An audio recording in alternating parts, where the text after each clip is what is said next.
Saluran tunda pada osiloskop. Perkenalkan, nama saya Andi Abiraka dengan NIM 1513621043. Saya membuat video pembelajaran berikut sebagai tugas mata kuliah pengukuran listrik. Sebelum membahas saluran tunda, apakah kalian sudah tahu apa itu osiloskop?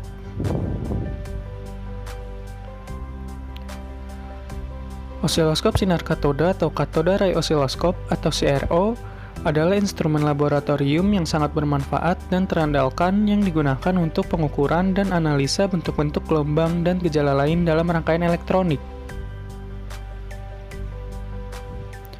Berikut adalah kegunaan dan fungsi dari osiloskop. Pertama, mengukur jumlah frekuensi dan gelombang. Kedua, menganalisa gejala gelombang yang bersifat periodik.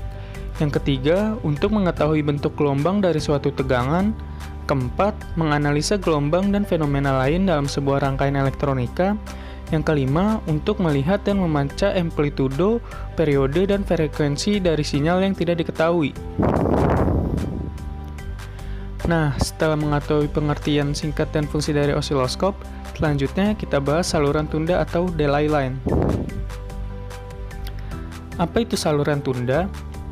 Menurut William David Cooper tahun 1994, semua rangkaian elektronik di dalam CRO, pelemah, penguat, pembentuk pulsa, generator, dan tentu di dalam kawat rangkaian sendiri menyebabkan keterlambatan waktu tertentu di dalam transmisi tegangan sinyal ke plat-plat defleksi.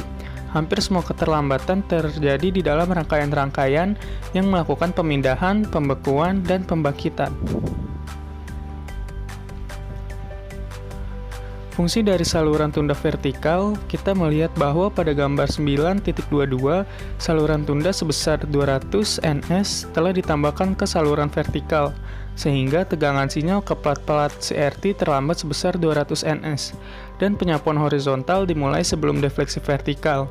Terdapat dua jenis saluran tunda, yaitu saluran tunda dengan parameter tergumpal atau lampat parameter delay line, dan saluran tunda dengan parameter terbagi atau distributed parameter delay line.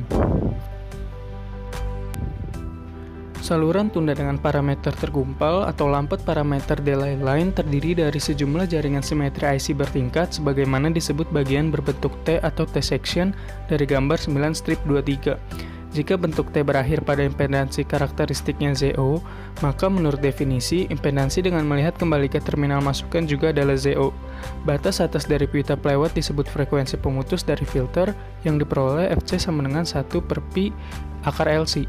Jika spektrum sinyal masukan VI terdiri dari frekuensi yang jauh lebih rendah dari frekuensi pemutus sinyal keluaran VO, akan merupakan tiruan yang tepat dari VI, tetapi terlambat sebesar TS sama dengan 1 per Pi FC akar LC, di mana TS adalah keterlambatan untuk satu seksi T. Sejumlah seksi T yang disusun bertingkat menjadi yang disebut saluran tunda parameter tergumpal memperbesar keterlambatan waktu total menjadi TD sama dengan NTS, di mana N adalah jumlah tingkatan dari bagian-bagian T.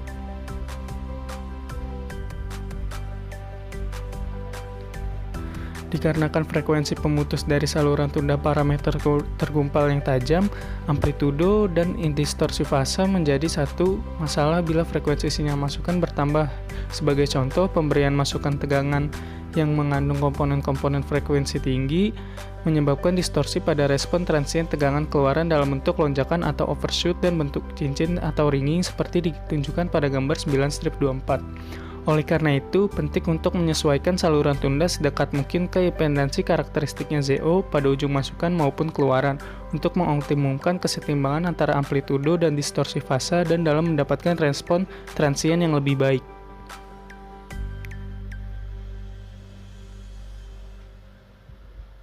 Sebuah rangkaian saluran tunda praktis di dalam sebuah CRO digerakkan oleh sebuah penguat dorong tarik dan selanjutnya terdiri dari susunan bagian filter tingkat yang simetri seperti ditunjukkan pada gambar 9-25.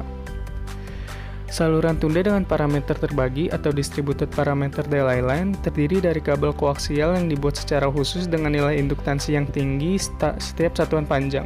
Untuk jenis saluran tunda ini, konduktor tengah dari kabel koaksial normal yang lurus diganti dengan sebuah kumparan kawat kontinu digulung dalam bentuk spiral pada sebuah inti lunak di bagian dalam. Perincian konstruksi ditunjukkan secara skema pada gambar 9-26. Parameter khas untuk sebuah saluran tunda berimpedansi tinggi berbentuk spiral adalah ZO sama dengan 1000 ohm dan TO sama dengan 180 ns per M. Saluran tunda koaksial adalah menguntungkan sebab tidak memerlukan pengaturan yang cermat dan memerlukan ruangan yang lebih kecil. Sekian video pembelajaran kali ini, kurang lebih mohon maaf. Nantikan video pembelajaran selanjutnya ya. Terima kasih.